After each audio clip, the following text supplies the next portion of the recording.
Hi guys, magalinis tayo ngayon sa bahay. Ito yung mauna nyo. Naghahugas plato. Ngayon, dito tayo sa lamesa.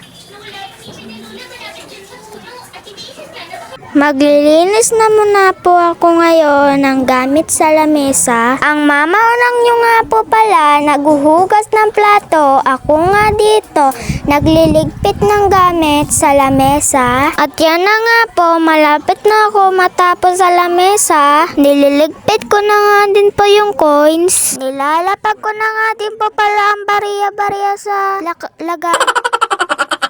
Ano ba yan? Bulol-bulol na. Lagayan kasi yun. Yun nga pala, may ikukwento ako sa inyo. Sabi ng mama ko, yung 6 na taon daw ako, nangaagaw na daw po ako ng panghugas sa plato. Dapat hindi na lang ako nangaagaw noon. Kasi ako na lagi yung pinapahugas ng plato sakit na ng balakang ko.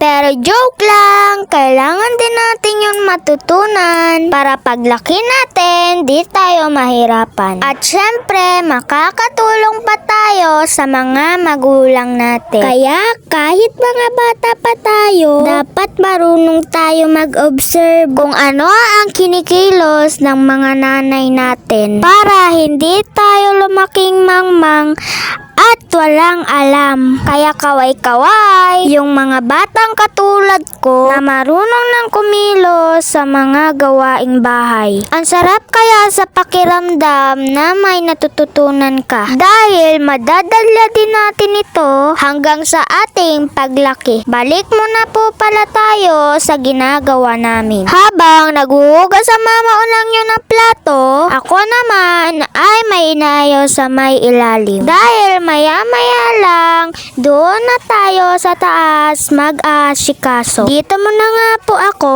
sa may tibihan magliligpit. Di ko alam kung naglalaro dito yung mamaunang nyo mag-isa. Sabog-sabog ba naman ang toys? Ililigpit ko muna nga to yung bag. Nakasalampak lang kasi dito Ayan nga, inaayos ko na siya. Yung mamaunang nyo nga pala, hindi pa matapos-tapos sa hugasin.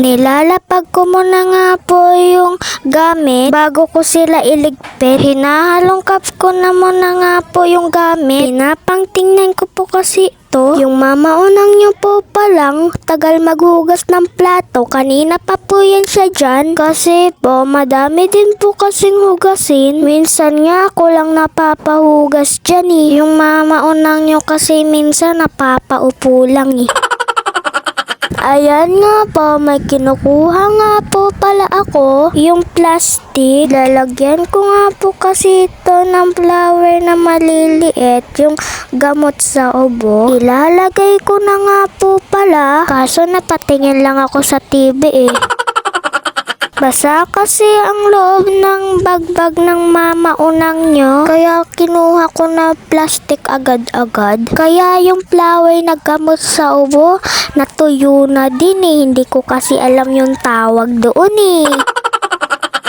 Nanonood kasi ako ng TV, kaya natatagalan ako. Ayan nga po pala, patapos na tayo sa ginagawa ko. Ang next na naman po natin ay harap ng TV. Yung mamaunang nyo kaya, nag-aalala na ako sa kanya Ang tagal niya sobra. Syempre, marami ding hugasing plato. Binalikan ko nga po pala yung ginagawa ko.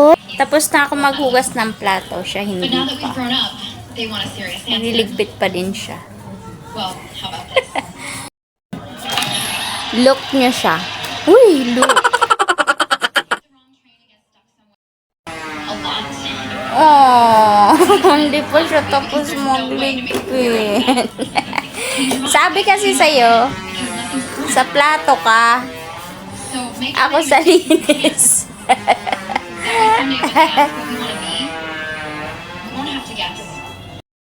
Finish na kami! Pwede naman nood. Ako sa TV. Ako sa TV? Ako. Sige, ako sa cellphone. Ako sa cellphone.